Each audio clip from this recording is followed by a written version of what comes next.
официально заключить ваш брак, я бы хотела услышать, является ли ваше желание свободным, искренним, взаимным, с открытым сердцем, по собственному желанию и доброй воле?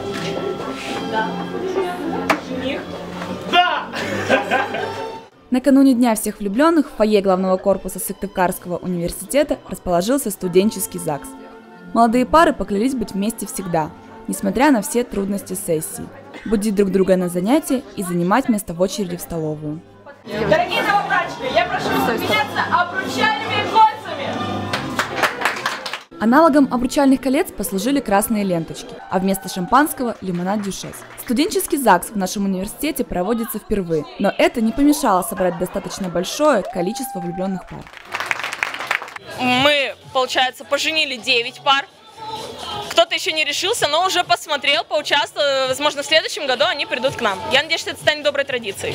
Ребята серьезно относятся даже к такой репетиции, потому что так совпало, что многие говорили, я не буду жениться, мне рано и так далее. А ребята, которые уже женаты, они приходили к нам еще раз ощутить эти эмоции. Софья и Михаил – первые, кто получил свидетельство о заключении студенческого брака. Вместе они уже второй год, и именно таким необычным способом они решили отметить 14 февраля. Нас вел правком, и получается, что правком мы поженили.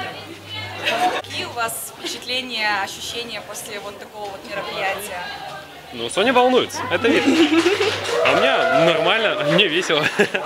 Студенческая свадьба – это только один из способов отметить День Святого Валентина. Многие уже заранее готовят подарки и сюрпризы для своих любимых.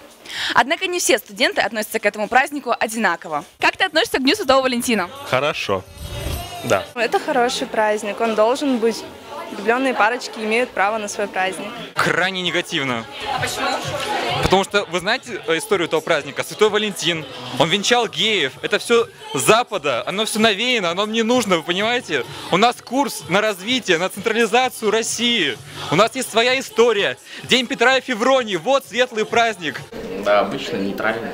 Вполне себе положительно, это самый романтичный праздник в жизни. Всего было опрошено 50 человек. В основном мнения разделились между положительным отношением и нейтральным. И только 5 человек считают этот праздник ненужным и бесполезным. Как оказалось, студенты Сыктывкарского университета совсем не прочь провести этот день по-особенному. Вероника Липина, Ольга Разманова, телестудия Сыктывкарского университета.